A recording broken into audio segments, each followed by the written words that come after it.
Hello. Thank you, Matt. Yes, I'm happy. I am also extremely nervous and extremely uncomfortable on this stage.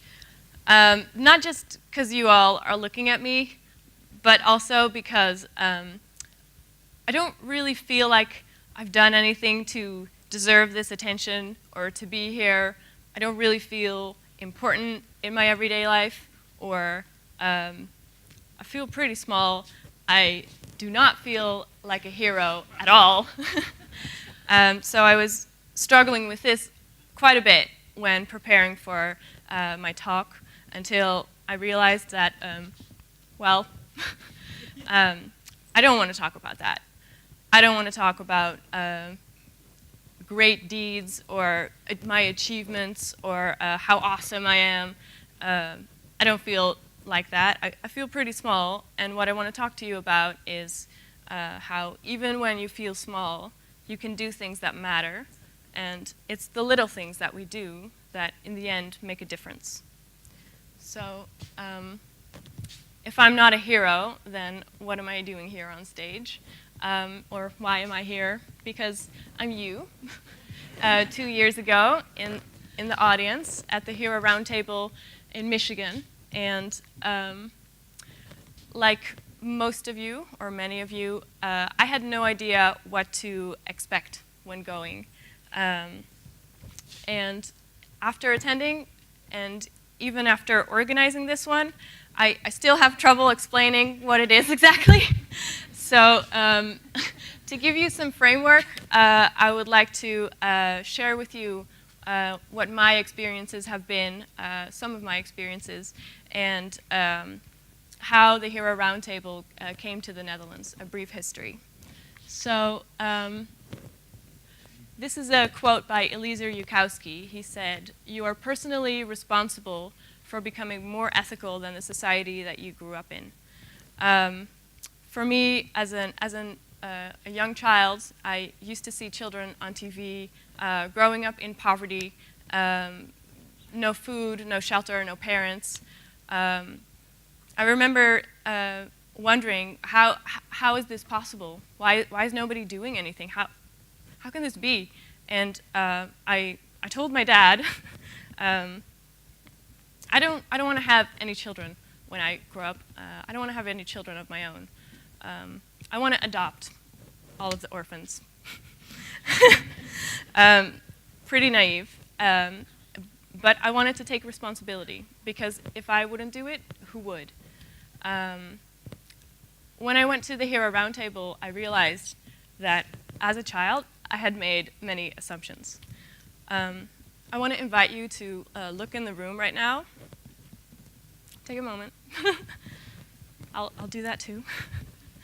And just realize that you are filled in a room with people who are socially aware, who are willing to do something, to take responsibility, and even spend their weekend at a conference talking about how we're going to change the world. This was such an overwhelming feeling for me when I went to the Hero Roundtable. I wanted to share that with others. So this is a quote by Robin Williams. He said, "I used to think the worst thing in life was to end up alone. It's not. The worst thing in life is to end up alone, or to end up with people who make you feel alone." When I was 12, I had a big fight with my aunt. She asked me what I wanted to be when I grow up. And I said, I don't want to be anything. I want to do something. I want to change the world. And she laughed at me, and she said, no, silly child, that's not what I meant. Nobody can change the world, that's not realistic. I mean, what kind of job do you want to do? And I remember feeling so small and so unseen and invisible, and I was so angry at her, and I'm pretty sure she doesn't remember this conversation. When I think about it, it still kind of makes me upset.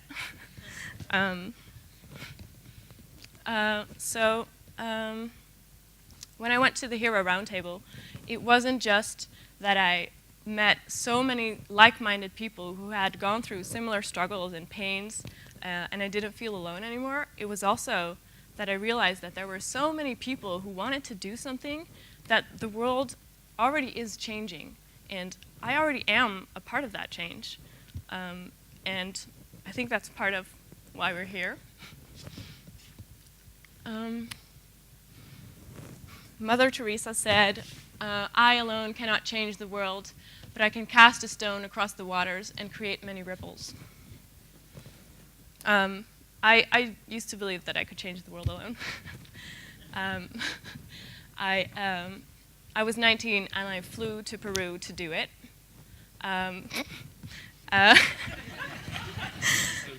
Yeah.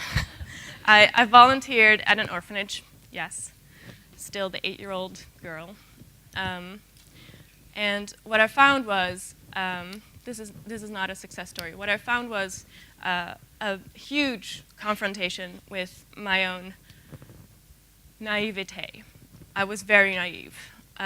There were so many problems vastly beyond my understanding or my power to do anything. And I remember going home feeling defeated. How could I ever make a difference?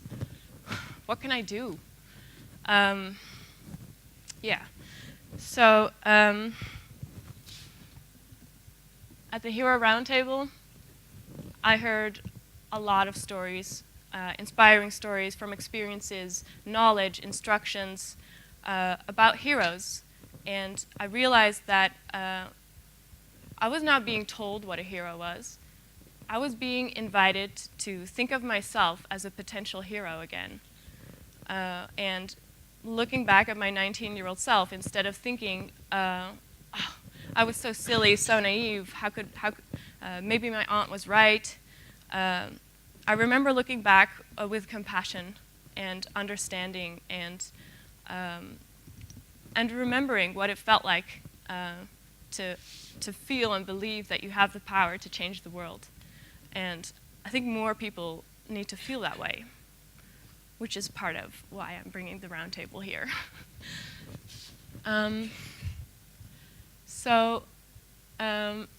I want to share with you a brief history now of how the Hero Roundtable came to the Netherlands, which started with a small gesture, casting a stone, and rippled out, bringing us here together today. Why is this happening? Click again. Click one more. Yes, we're here.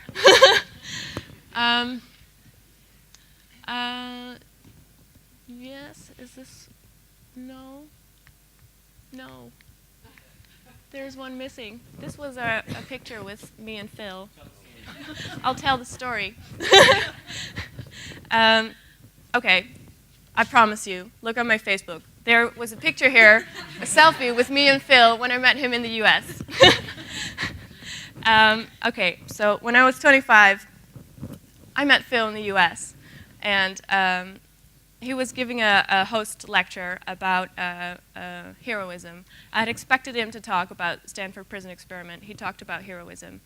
To me, it was such a surprise and a completely inspiring story, not just because of the story that he told, but because this person had managed to create or shift a message that could have been so negative, so destructive and terrifying into something so positive and inspiring, and I was taken away by what he was doing, and I thought, I've been pulling myself down my whole life, focusing on the negative things that are happening, and people who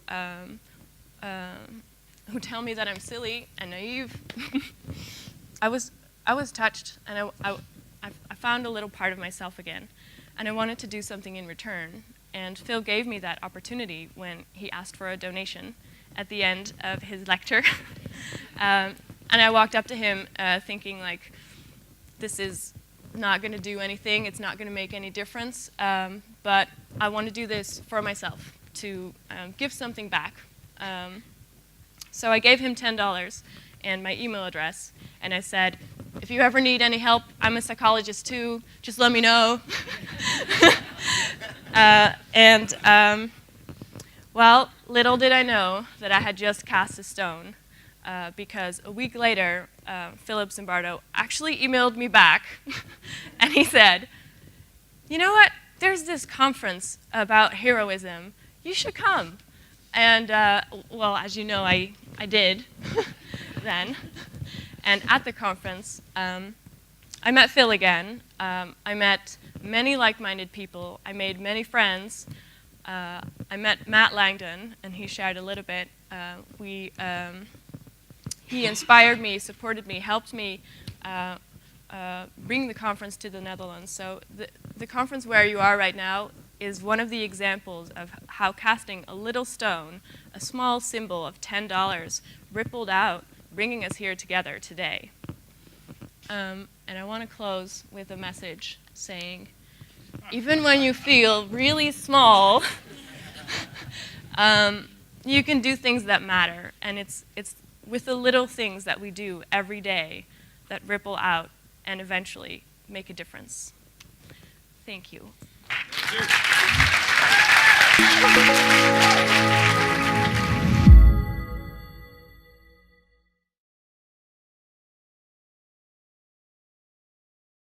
The Hero Roundtables are the global events that ask the question, what is a hero? You've just seen one hero talk. To find more and join the conversation, visit our website or social media.